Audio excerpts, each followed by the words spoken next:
Work on a first-of-its-kind archaeological research center is underway in the Low Country, an effort to advance educational resources surrounding the history of the Mitchelville community.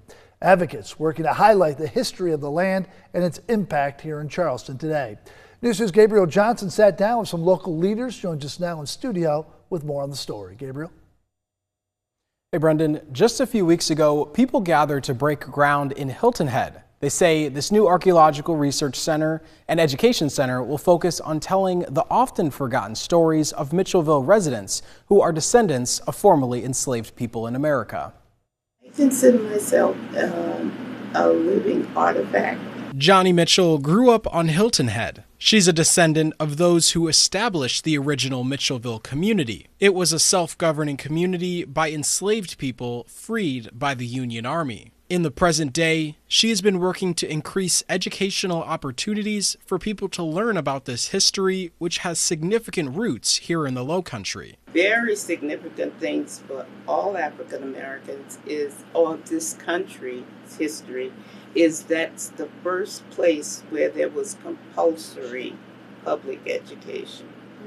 And so I continue to say I'm a living artifact because it was instilled in me. It was about you've got to get education. Here in Charleston, Drayton Hall, once a plantation, is now a museum detailing part of Charleston's past. Valerie Bowens says she is continuing the legacy of her relative Richmond Bowens, who took pride in sharing this story at Drayton Hall. He returned here to Charleston and he became the gatekeeper, and he worked for at least 25 years before he could no longer do so, and then he became the oral history person. I'm just really thankful that, you know, we had people that, like my relative, that was willing to open up and talk about, you know, his experience. As Mitchelville was one of the first settlements for freed enslaved people during the Civil War, governing and educating themselves became possible. Nearly 2 centuries later, descendants are continuing that legacy after breaking ground on a new educational research center on the island. Hopefully people will go and be able to